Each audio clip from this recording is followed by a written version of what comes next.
Heat waves. The entire world is seeing the impacts of climate change. And a new study out today says even if we stop emitting greenhouse gases right now, we can't stop sea levels from rising by nearly a foot. Meteorologist Tom Sater is here now to break this one down for us. Tom, it's not good. No, Anna. If you recall the Paris Agreement in 2015, countries around the world pledging to do their cutbacks, it's still going to take decades for them, even if they follow through, and we hope everyone does. So this report is interesting. I'm actually going to share two.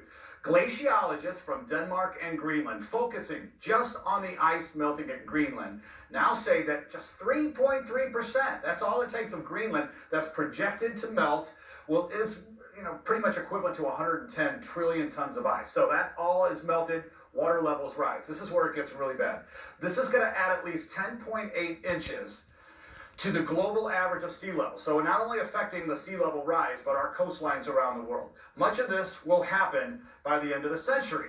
Many climatologists say it's going to happen well before the end of the century. Some climate scientists say be prepared for that amount, 10.8, to double. We've seen so many reports that have come out in the last years that what they projected to happen have already occurred. Now, another report, similar, this is from NOAA this year. The ocean levels rising as much in the next 30 years as we've seen in the last 100. So as the planet warms, not only is the ice melting, creating a rise in the waters, but the waters around the world are heating up.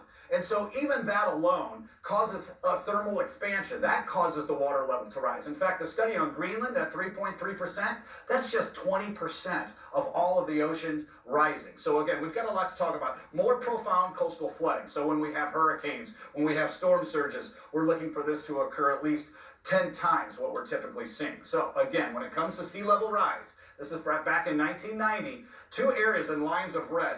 Back in 92 to around 2002, yes, there's an increase. But if you look at just the last 10 years, the rate is even more extreme. So we're seeing it occur just like everything else when it comes to climate change. Now, let's take a look at Charleston, South Carolina. What would a foot do by the end of the century? And again, it'll be before the end of the century. Watch the inlets and some of the tributaries. It's not just the coastline that you see. Inundation.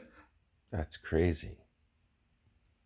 This is just Charleston, South Carolina. We've got others, and this is going to be around the world. In fact, look at New Orleans. Here's Lake Pontchartrain. All these areas of red are dikes and some levees, but watch the parishes of Louisiana disappear.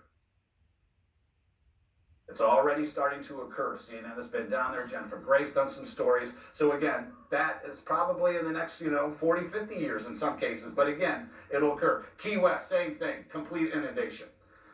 It's hard to fathom here what we're talking about, and all these reports continue to come out. We see the damage that they told us would happen 20 years ago, and it's occurring now. So again, just with Greenland, 3.3% melting is going to rise the oceans by 10.8 feet.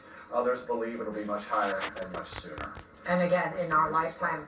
I know, and it's going to impact so many people. Tom Sater, thank you for bringing us the information that we can use to take action moving forward.